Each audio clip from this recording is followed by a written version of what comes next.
The Congo River, a pounding pulse across Africa. The deepest river in the world. It is home to untold, untamed creatures.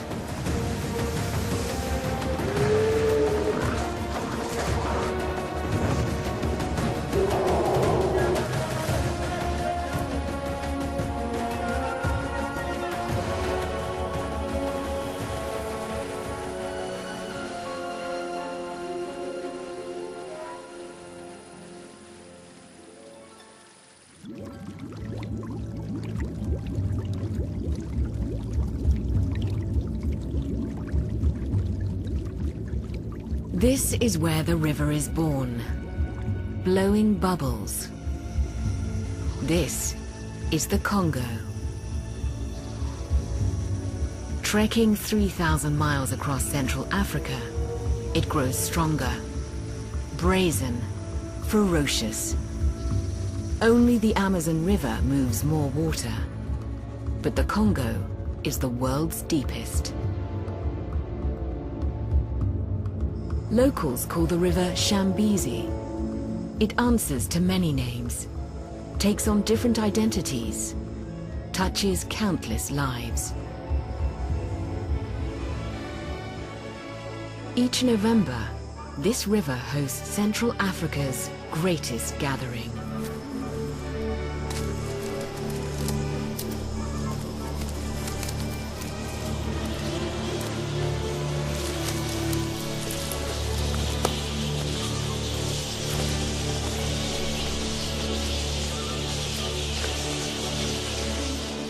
The largest mammal migration on Earth starts slowly. These straw-colored fruit bats fly in from all over Central Africa and gather in one grove.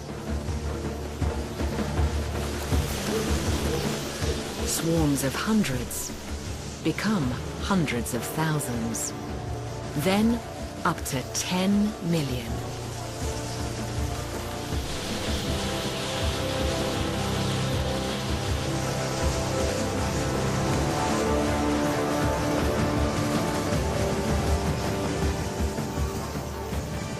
This is Kasanka, and these bats pass up food in their mad rush to get here.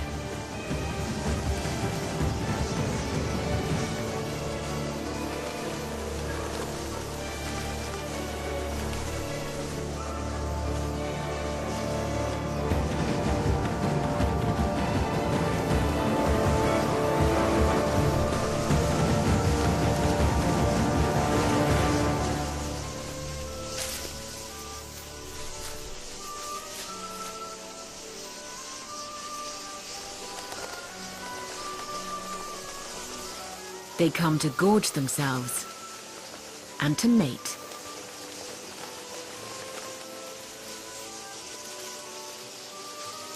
They cram together for safety and warmth, forming one of the largest fruit bat colonies in the world.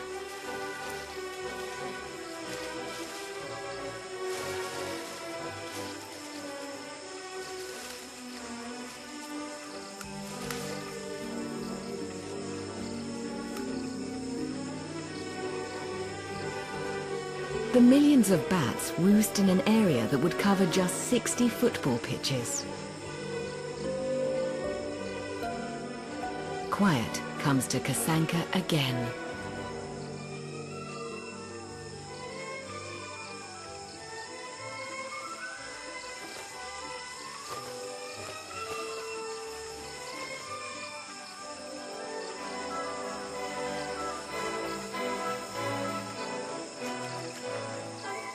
As the sky brightens, this latecomer cleans his teeth, and then it's time to rest.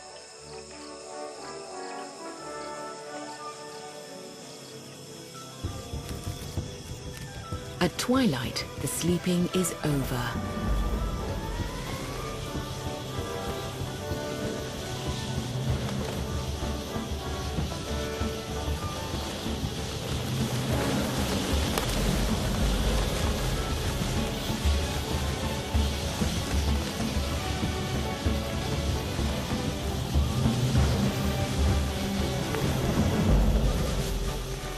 the famished animals tear into their buffet.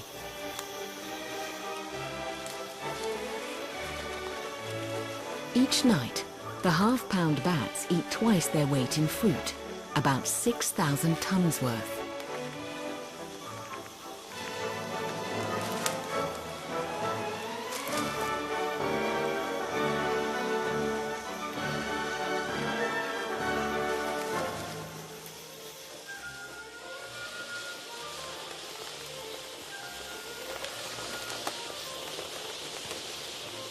With bellies full of mabola plums, wild loquat and waterberry fruits, the bats add up to 10 tons to each tree they cling to.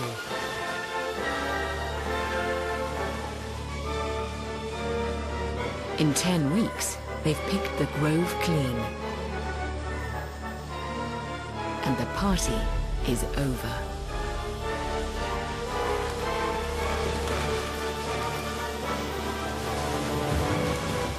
The bats move on, spreading seeds on their trip home.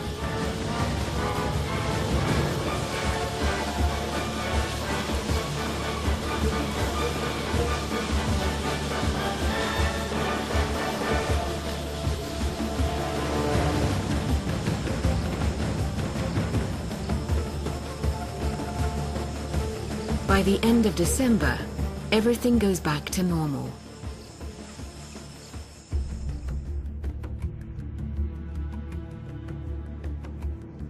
But there's nothing normal about the Congo River, which begins its journey in Zambia, south-central Africa. Here, north of Kasanka, the Congo's suckled by Bangwe-Ulu, one of the largest marshes on Earth.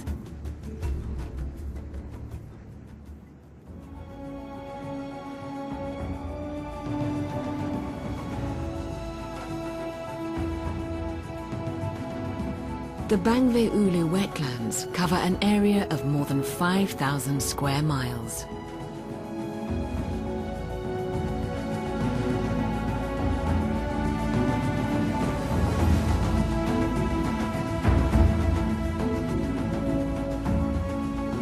"17 rivers feed it, but only one drains it."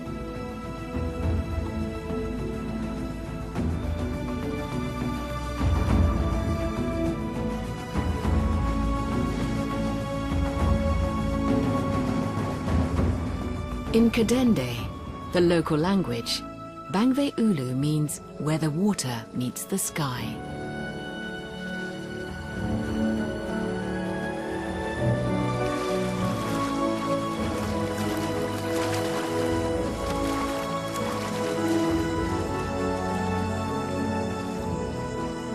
Wildlife thrives here.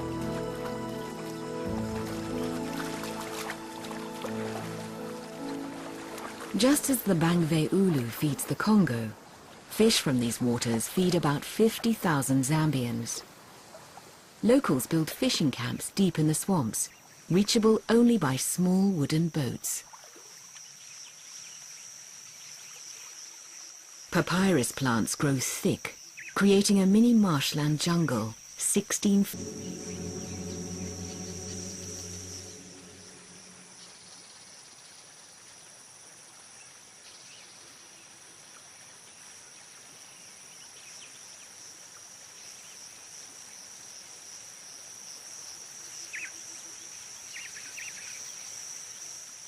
Below the surface of the marsh, the roots of the papyrus jungle reach back in time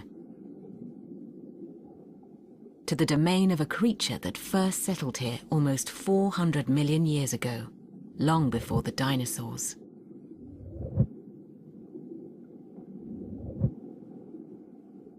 Like the papyrus plants, the African lungfish spans two worlds. This fish has gills, but it still needs air every half hour. Otherwise, it will drown. Unlike most fish, it has a primitive lung. A lung that can perform a truly breathtaking feat.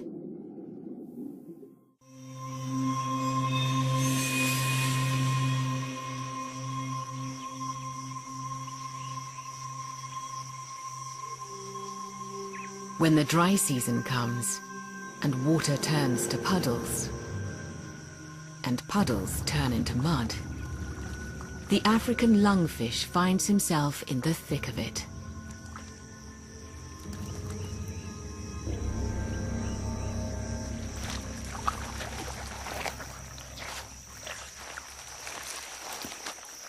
The secret to lungfish longevity starts with a drought-defying burrow in the mud.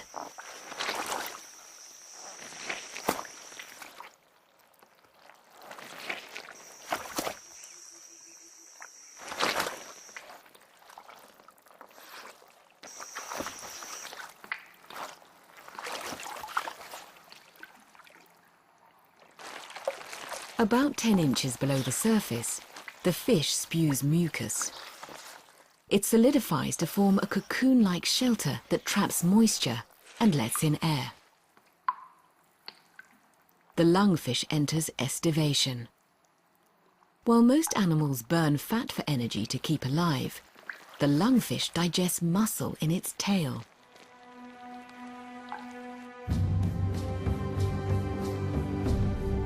It can survive for months, until the season changes, and salvation comes raining down upon it.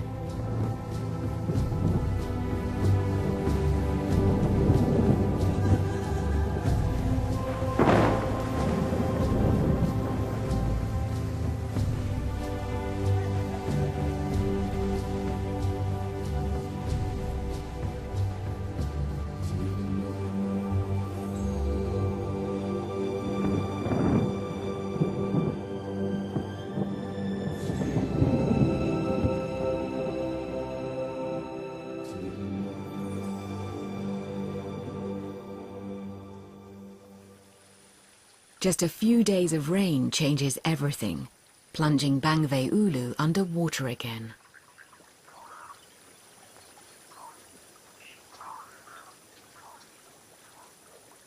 As the ground starts to soften, the lungfish rise like zombies.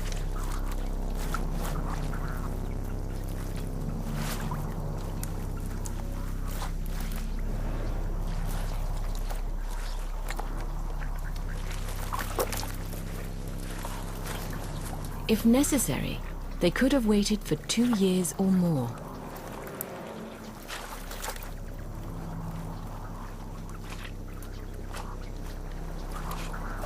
They climb back to the real world with help from their modified, finger-like fins, and hit the water.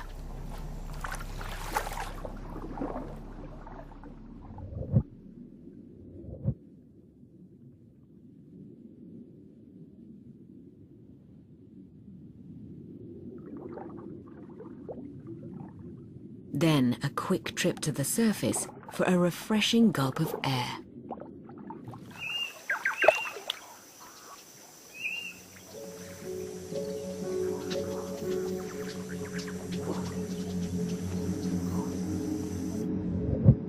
Perhaps he should have stayed hidden.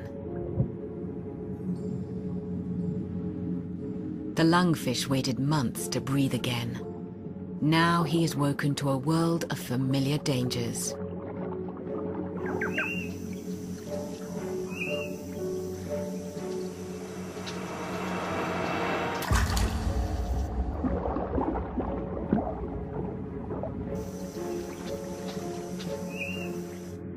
Adapted for life in and out of the water, he's built for survival. Unfortunately, so is the shoebill.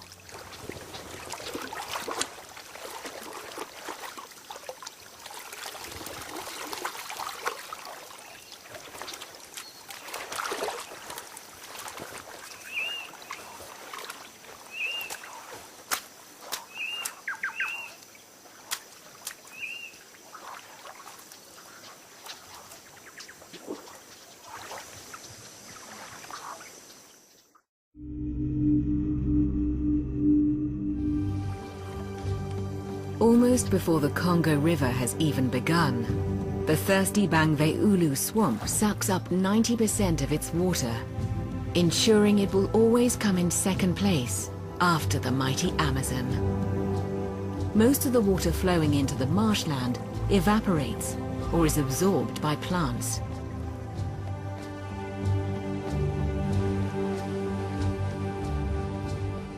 The 10% that's left leaves the swamps here as a single river, Luapula.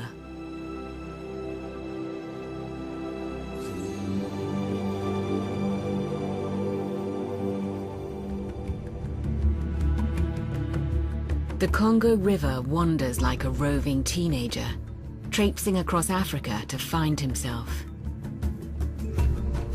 He makes his way into the Democratic Republic of the Congo, a country inaccessible to most and dangerous to many. The river starts at a height of more than 3,000 feet.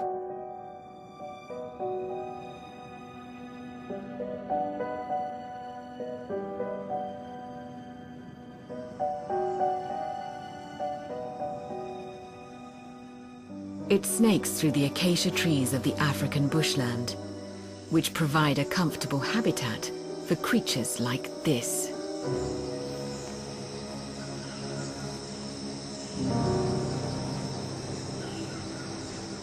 The African rock python is the biggest snake on the continent and one of the largest in the world.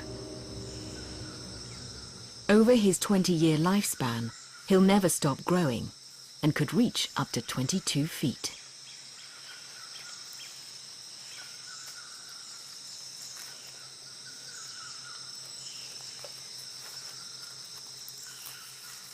He lacks venomous fangs, but the constrictor's deadly embrace does the trick.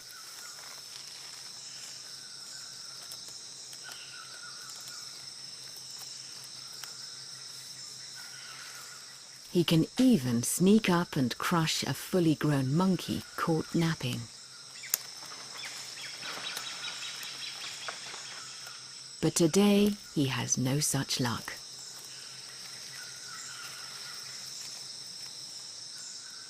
If need be, he'll hang out inconspicuously on the tree for hours. But at the moment, the action is on the ground, where helmeted guinea fowls scratch for a meal of their own. This small family mob searches for seeds, worms, and insects.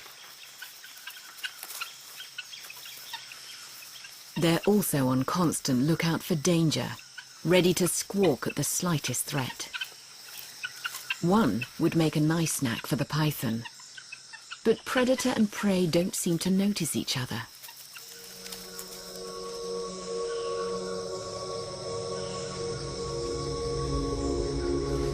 Two days later, the snake is still hungry. He's in the middle of molting, his smooth scales turning flaky. And until the scales fall from his eyes, his sight is extremely limited.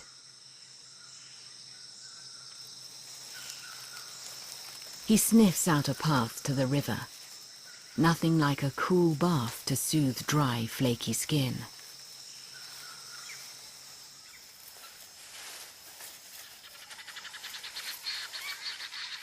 The guinea fowl, which never live far from the water, head there too. They're hard to miss. The snake could be in luck.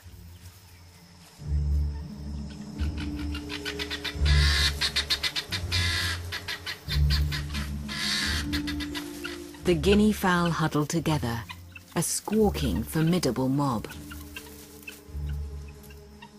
The python can probably feel the vibration on the ground, but his blurred vision keeps him from locking onto a single bird. The guinea fowl aren't defenseless. If pressed, they'll gang up and attack the snake. In his current state, he's at a real disadvantage.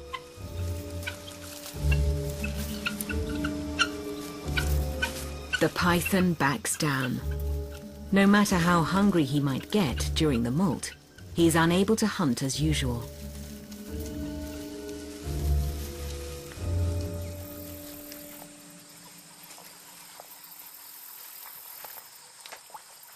all the more reason to hit the water and soak off that skin.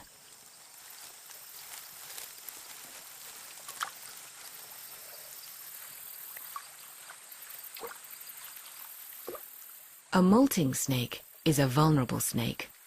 At least he still has his tongue to sniff with, for now.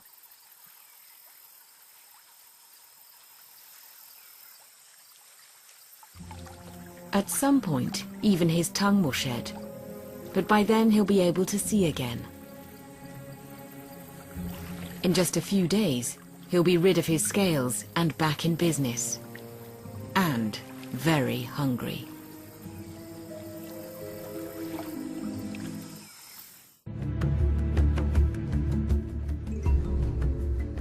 Traveling through the Democratic Republic of the Congo, the river goes by the name Lualaba. About 1,200 miles from its birthplace, the wide and lazy river hastens its pace, crosses the equator,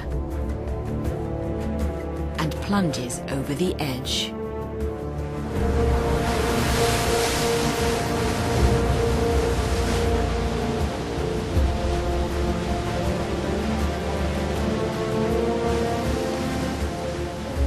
The Boyoma Falls marks the end of the river's untamed course. From this point on, nature and commerce share the water. On the other side of the Boyoma Falls, the wayward river reaches maturity, becomes navigable, and is at last called the Congo. The city of Kisangani, directly downriver of the falls, marks the start of a 1,000-mile trade route to Kinshasa, the capital. Hundreds of miles of dense jungle thicket borders these banks. Further north, jungle surrenders to savanna and becomes Garamba National Park.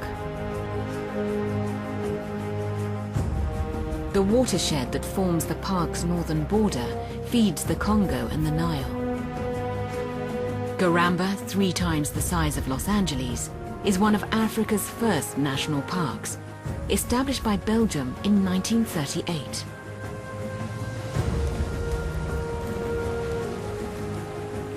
But decades of civil war and poaching have not been kind to the inhabitants.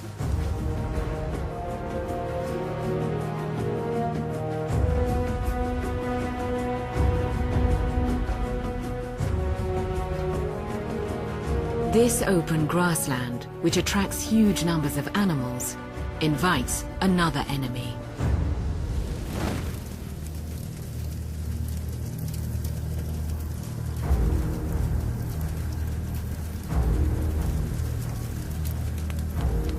When fire comes to Garamba, the breeze can whip the flames into frenzy.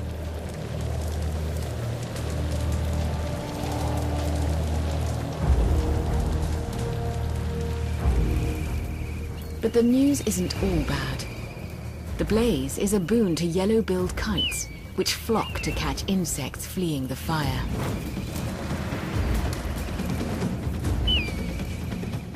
It's a risky mission.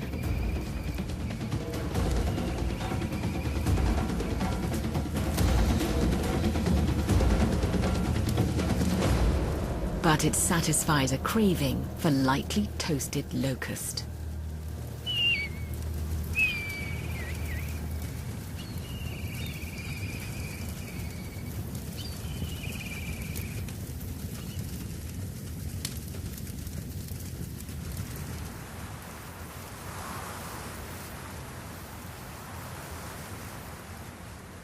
Like rain, or the ebb and flow of the Garamba River, fire is simply part of the savanna's rhythm.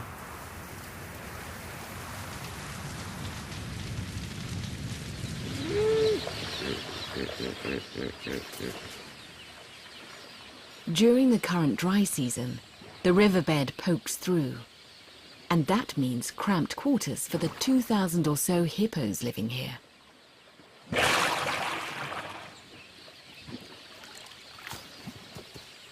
A single bull rules each herd, but when the water's this low and space gets tight, tensions build.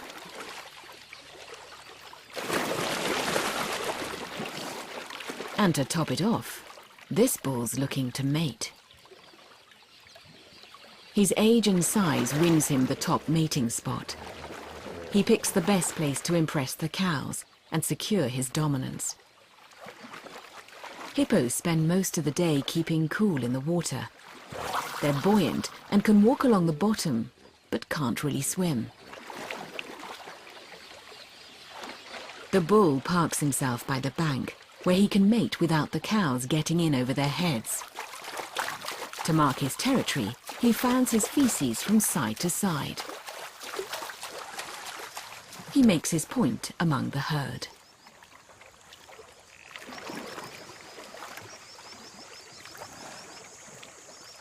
When dusk falls, the hungry herd wants to leave the water to graze, but the stubborn old bull blocks their way.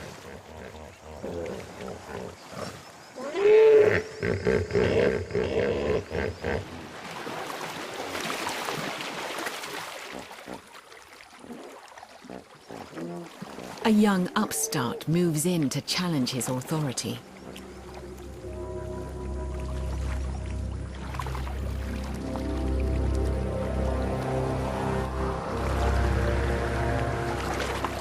The challenger steps up to the old bull.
The unhappy hippo holds his ground, and his rival retreats.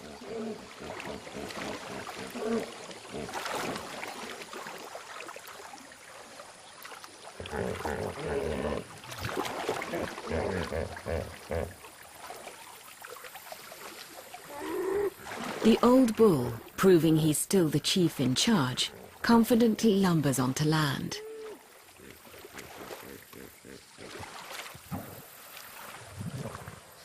The others hesitate, respecting his space.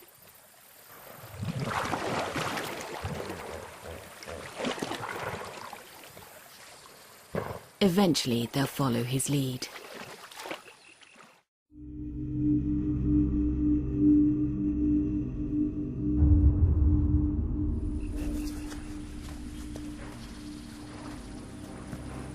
They'll eat their fill of grasses, then return to the water before sunrise. In other parts of the Democratic Republic of the Congo, hippos face extinction, hunted and poached for meat and illegal ivory from their teeth. Here the Garamba's remoteness protects them.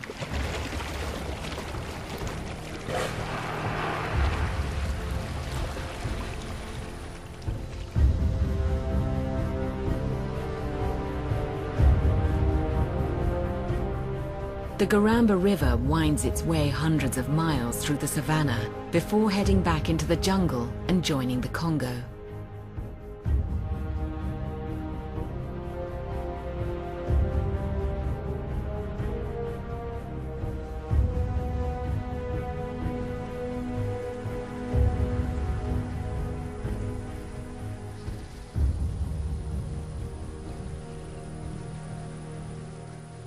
Here, the mighty river grows wider and more powerful. A superhighway fed by hundreds of tributaries that sand and sediment hitch a ride on.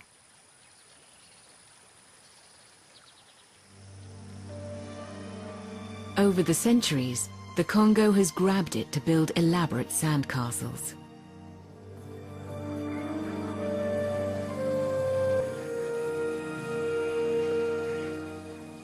The largest is the size of a city.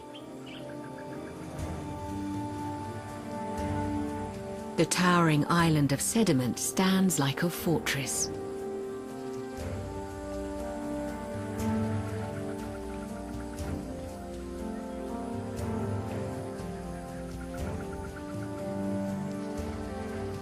Small streams manage to cut into the remote center. Along the way, the jungle plants take almost all the nutrients in the water.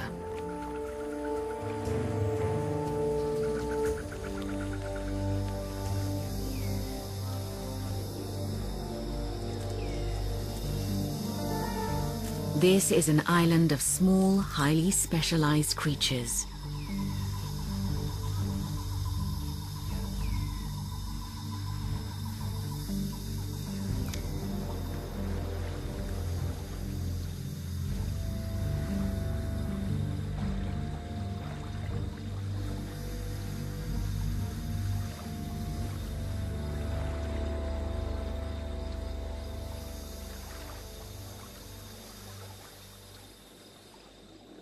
Cut off from the nourishing waters of the Congo, the residents of this nutritional desert have evolved cunning ways to scare up a decent meal.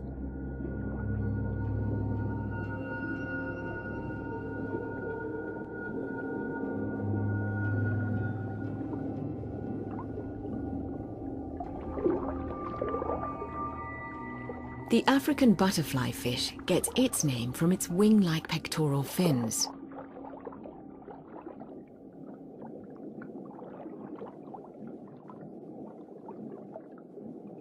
But this little fish owes its life to the shape of its body. Its flat, straight back lets it sneak close to the surface, hunting without sticking out.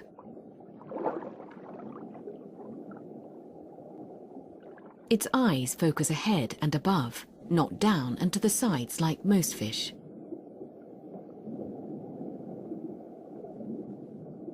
This allows it to lurk under the foliage with its eye trained on what's above. Things are looking up for the butterfly fish.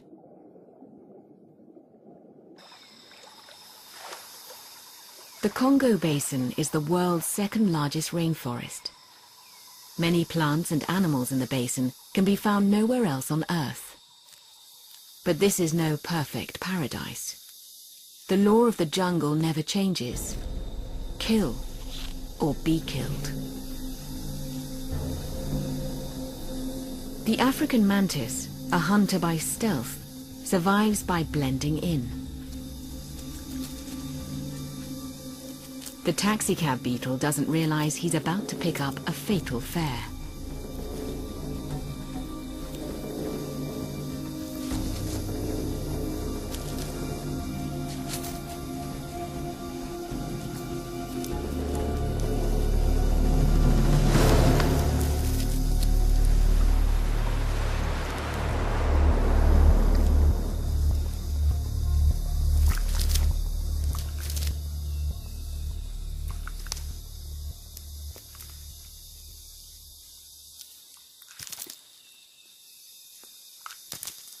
The mantis lost this battle,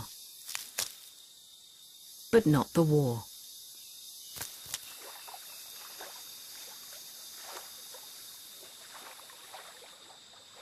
Months ago, she laid a walnut-sized egg sac by the banks of the stream.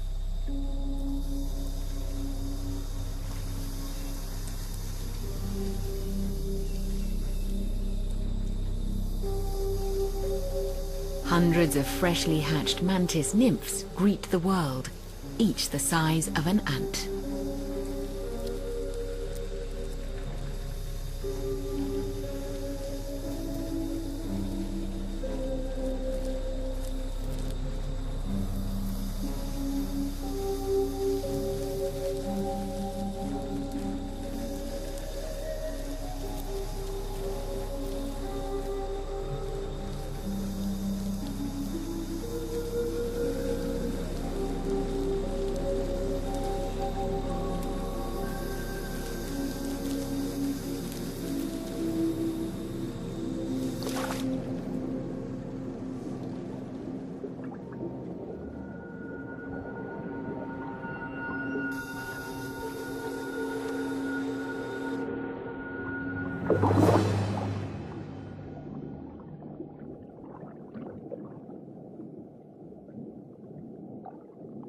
Very few of the nymphs will reach adulthood.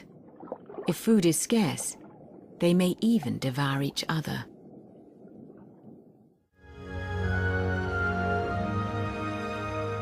This is the Zanga River as it merges into the Congo. Even in a part of the world brimming with life, the Zanga rainforest is extraordinary, with more species of plants and animals than almost anywhere else.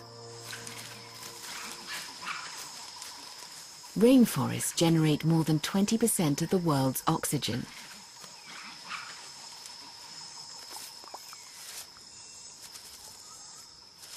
In a forest of herbivores, plants need to defend themselves. They wage a bitter battle by tasting bad, or being toxic or hard to digest.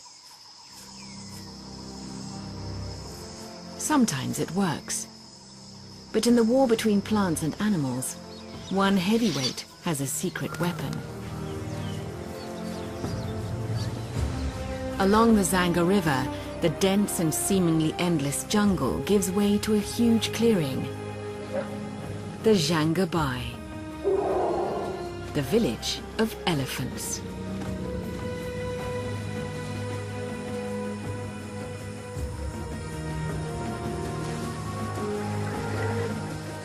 Unlike most elephants, these African forest elephants have almost completely straight tusks to keep from getting tangled in the dense forest.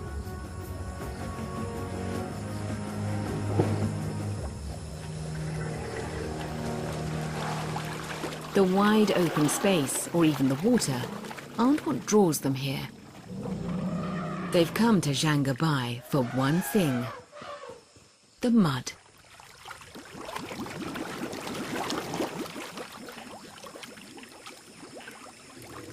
Zhangabai is like a spa, with minerals and salts the animals need for their health, but can't get enough of from the plants or the water.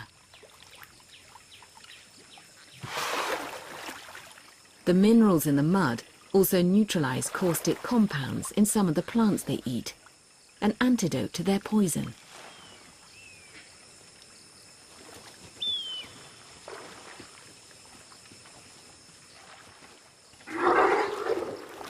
The elephants squabble over the best places.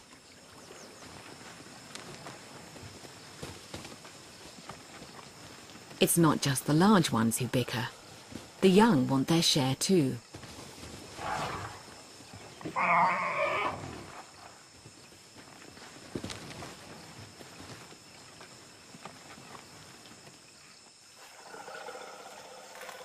Mothers and their calves try to keep clear of the commotion, while still managing to get the minerals they crave.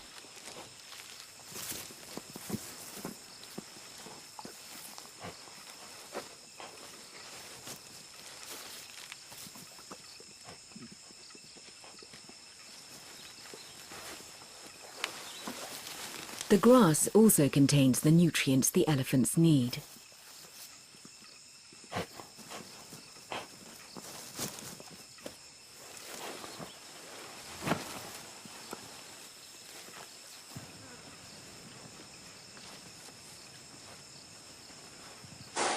This young calf could use a bit of practice. Those who haven't mastered the grass cutting technique simply vacuum up the minerals from the surface.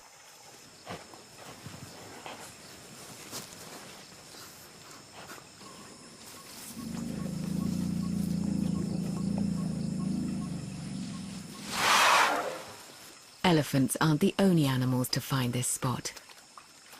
They're just the biggest. There's plenty of dirt to go around.